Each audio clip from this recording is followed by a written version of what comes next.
Hello.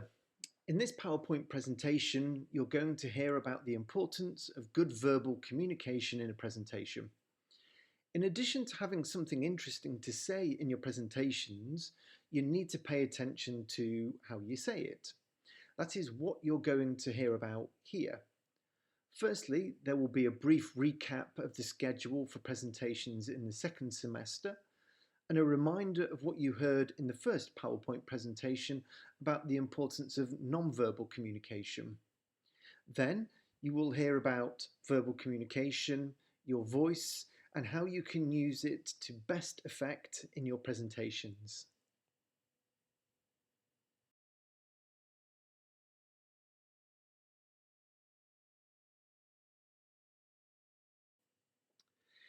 Here is the schedule for presentation practice in class and the unassessed presentation in April and May.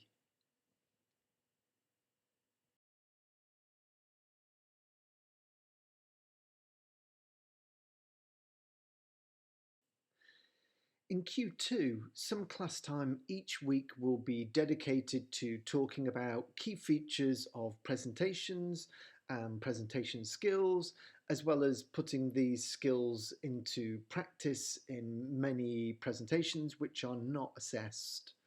The schedule for these sessions is shown here, and further details will be available on the UV. In each presentation practice session, you will have a checklist by which you can evaluate peers and also ask yourself how you measure up to the given criteria. At the end of the class work and practice, you will have a number of ideas, tips, and evaluation criteria which will guide you in the design of your final unassessed presentation. Now, though it is unassessed, you will receive full developmental feedback. And we believe this will be essential for you in order to improve your ability to give professional, successful presentations in the world of work.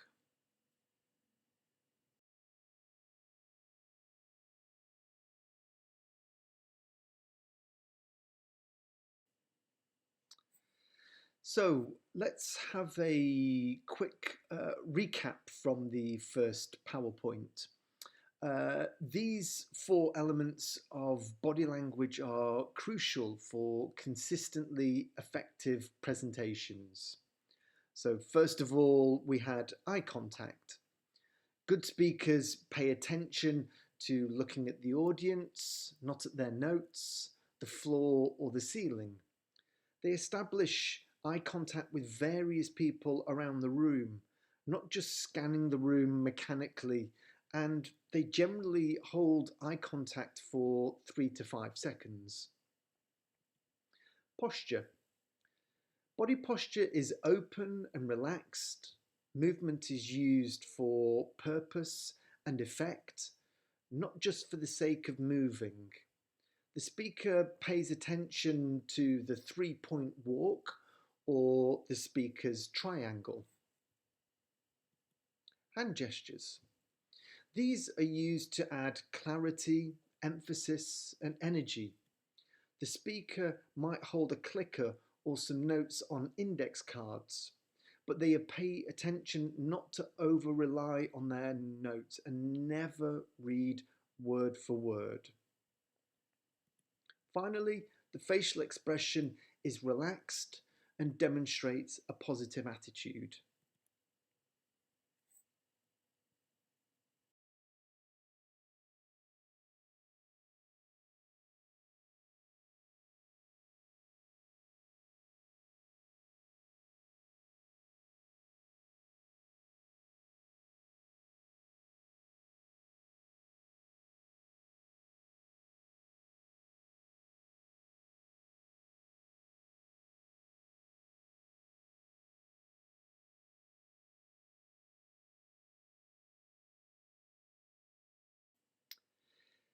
Now, let's turn our attention to the importance of verbal communication. Watch the first 3 minutes of the TEDx speech by Will Stephen by clicking on the link here. Summarize what this speech is about in one sentence. If you wrote nothing, then you are right. This speech is about nothing. But, as he says himself, Will Stephen makes it sound like he has something smart and inspirational to say through his manner of speaking. He can sound brilliant, and we might even feel we've learnt something simply thanks to his manner of speaking.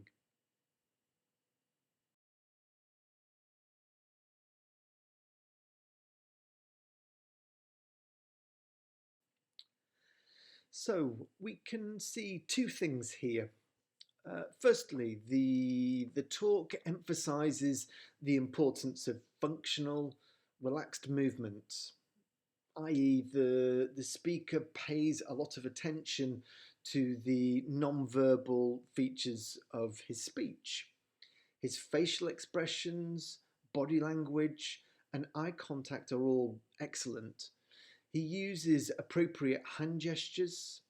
He knows his speech well and therefore doesn't need any notes, and he moves around just enough to keep our attention without letting his movements cause any unnecessary distraction. Secondly, the talk has no content, but the speaker manages to keep the audience interested. Let's look at how he does this.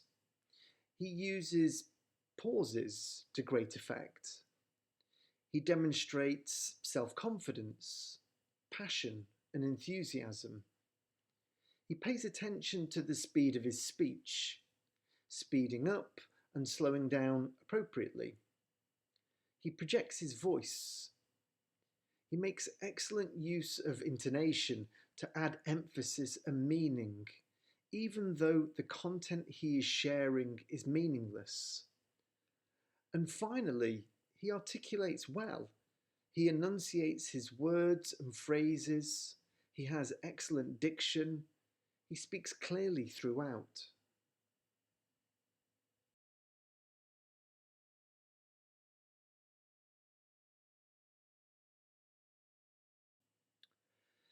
Steve Jobs took intentional pauses during his popular talks. One might think he was pausing to remember his text or to think about what he wanted to say. But in fact, the pauses were intentional. They were used to build up tension and anticipation, especially when the speech was about the launch of a new product, for example.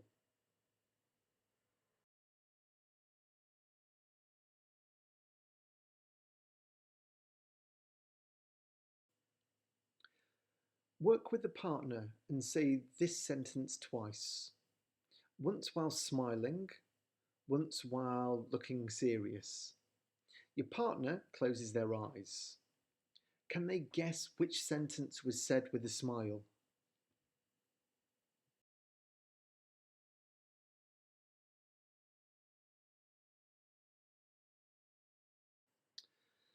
Will Stephen, in the TED talk we listened to at the beginning, shows the importance of intonation in adding meaning and emphasis and in keeping your listeners motivated and engaged. Take a short text from a newspaper article with a highlighter pen, highlight the key words and phrases in the text. These are typically content words, such as nouns and verbs. These words and phrases are the ones the writer does not want the reader to miss. Therefore, in a speech, the key words and phrases are the ones the speaker does not want the listener to miss. Now, read the text and record yourself paying particular attention to the highlighted words and phrases. Listen to your recording or ask a classmate to listen to you. Can they hear a variation in your intonation? You may wonder why this is important. Well, French is known as a syllable-timed language, whereas English is a stress-timed language. This is crucial when wanting to demonstrate control of English pronunciation.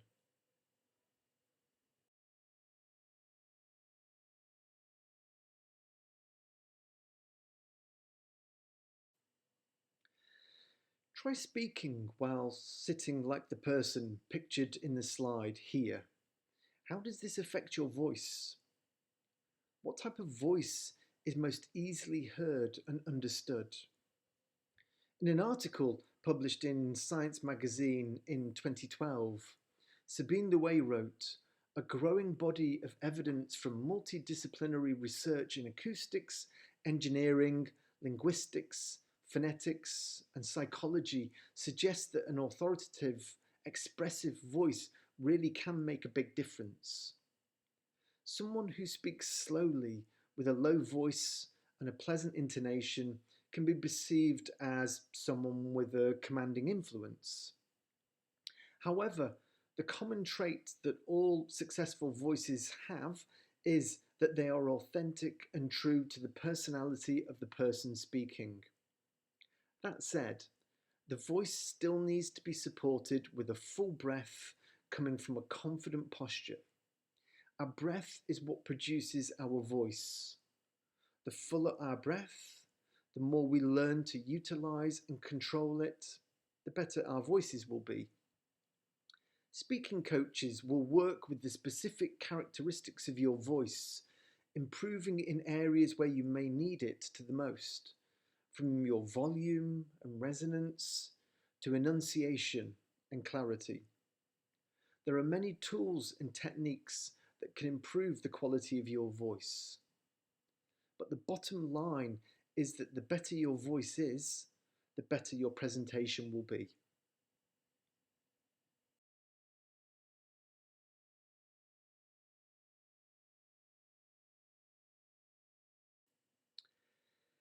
Everyone tends to speak with a higher pitch when they are nervous.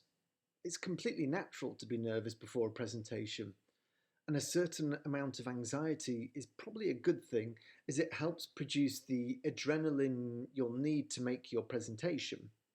However, controlling your nerves is essential to having a good voice. Here are a number of factors to think about. Firstly, posture. So refer back to these slides in the first PowerPoint presentation. A good speaker faces the audience with an open body or stance. Their posture is upright and balanced. The head, the neck, the shoulders are relaxed. Stand on 2 feet in a confident and comfortable manner. Make sure your weight is evenly distributed over both feet. Make sure your feet are hip width apart. Do not lock your knees. Make sure you are not in a frozen position. You can take a few steps one way or the other if you want. Keep your arms at your sides. The elbows are not locked against the ribs, but are held loosely, and arms can rest at the sides. However, never put your hands in your pockets. Your posture will affect your voice, and your body language will reinforce your image of confidence. You can learn from singers. Before singing, they will always stand and spend a few minutes making sure their posture is good. Their hips are over their knees, their chests are lifted, their ribs are in, the abdomen is soft. You should try and do the same thing before a presentation. Move your head from side to side to loosen your neck.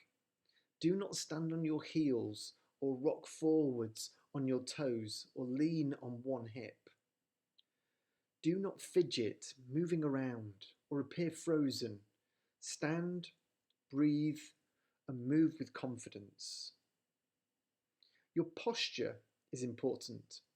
In the pictures here, we can see shoulders that are hanging down, and this impacts the openness of one's lungs. They need to be pulled back. The head also needs to be pulled back as it compromises the breath. Breathing. Yawn a few times to open the jaw. For example, take a deep full breath and count to 3. Exhale out, counting to 3. Now again for 5 seconds. Do this a few times. Diaphragmatic breathing is easy for some and counterintuitive for others. Next, relaxation. Relax. Try and remove any tension from your body, especially from your face, your jaw, your neck, your shoulders, back and legs. Breathing is a very effective way of relaxing. Just as tension affects our bodies, it certainly affects our voices. The more relaxed you are, the better your voice will sound. Do a few shoulder rolls, forward and backward. Twist your body gently side to side. Breathe in, breathe out. And finally, warm up. Warm up and remember your voice is an instrument, like a violin. Your throat is the strings, your breath the bow, your body the sound box.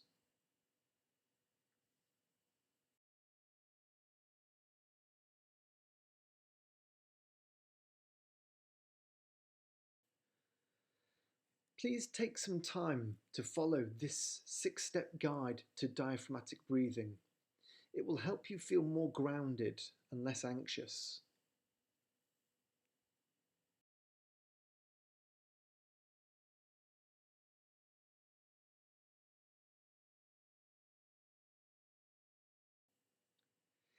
Here are some extra exercises for you to try.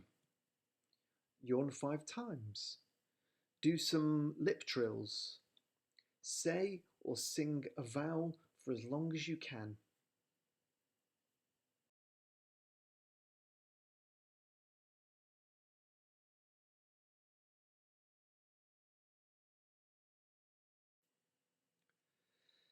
Speech speed and time management are closely related.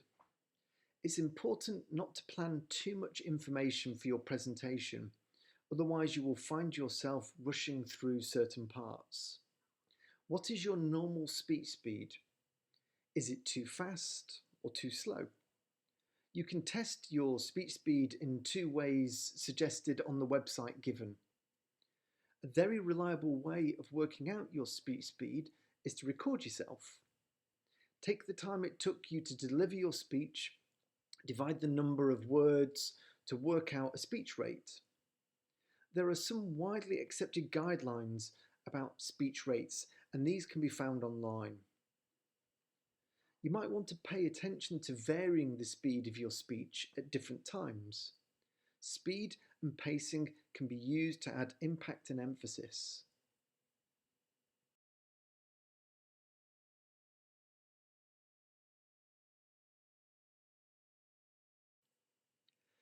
Our breath is what produces our voice. The fuller our breath is, the more we learn to utilize and control it, the better our voices will be. Speaking coaches will work with the specific characteristics of your voice, improving in areas where you may need it the most, from your volume, resonance, to enunciation and clarity. There are many tools and techniques that can improve the quality of your voice. But the bottom line is, the better your voice is, the better your presentation will be.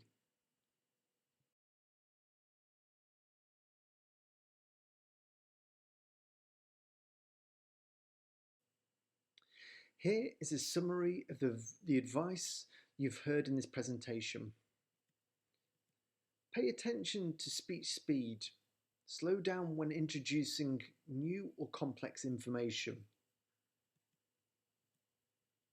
Pause. Give your listeners time to process the information you are sharing.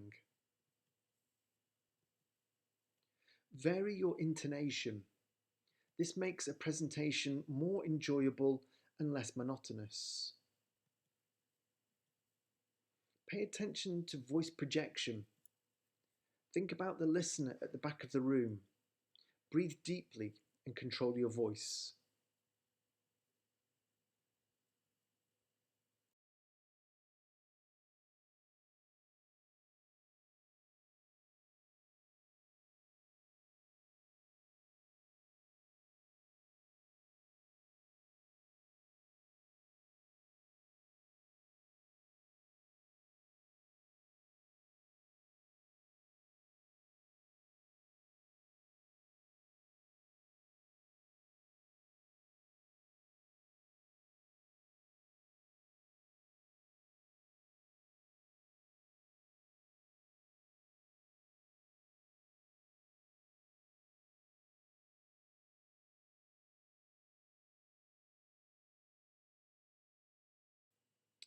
So, now over to you. So here is the second presentation practice activity. You can either record yourself giving a short presentation and email it to your teacher, or you can prepare to give it in class. The subject will be jobs of the future.